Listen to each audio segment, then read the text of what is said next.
Hi guys, this is the part 2 of understanding the mechanism of action of antibiotics.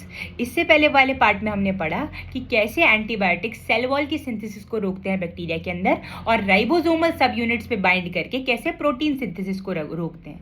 अब हम पढ़ते हैं folate acid pathway को कैसे रोकते हैं। तो बैक्टीरिया जो है वो बहुत यूनिक है इन द सेंस कि वो अपना खुद का फोलेट सिंथेसाइज कर सकते हैं, क्योंकि हम एज ह्यूमंस हमें अपनी डाइट में अलग से फॉलिक एसिड को लेना पड़ता है बिकॉज हम खुद नहीं सिंथेसाइज करते।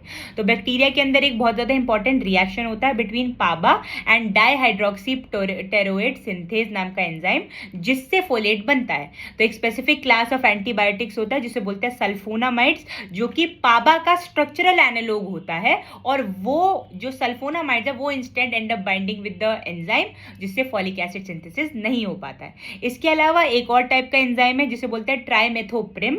वो क्या करता है, डाइहाइड्रोफोलेट रिडक्टेज नाम के एंजाइम को इनहिबिट करते हैं, जिसकी वजह से भी फॉलिक एसिड नहीं सिंथेसाइज हो पाता है।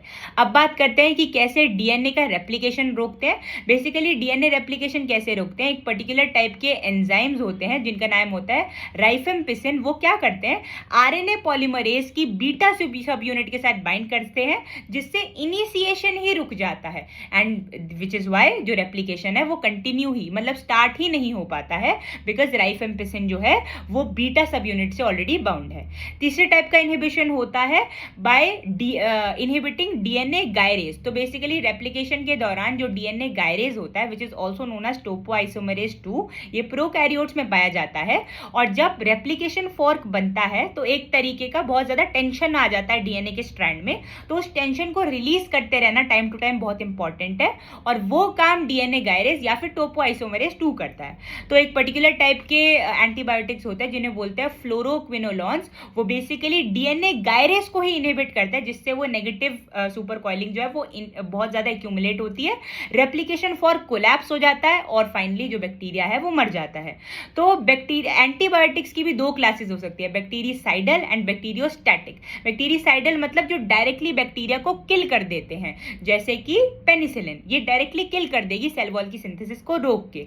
बट एक और टाइप का क्लास होता है एंटीबायोटिक्स का जिन्हें बोलते हैं बैक्टीरियोस्टैटिक, मतलब जो किल नहीं करती हैं बट आगे प्रोटीन सिंथेसिस को या फिर ग्रोथ को रोक देते हैं। फॉर एग्जांपल अगर कोई पर्टिकुलर टाइप का एंटीबायोटिक जो है वो ए साइट पे ही बाइंड कर जाए, जैसे कि टेट्रासाइक्लिन, तो उसने बैक्टीरिया को मारा नहीं बट उसने बैक्टीरिया के आगे ग्रोथ को प्रिवेंट कर दिया by binding to the ribosomal site.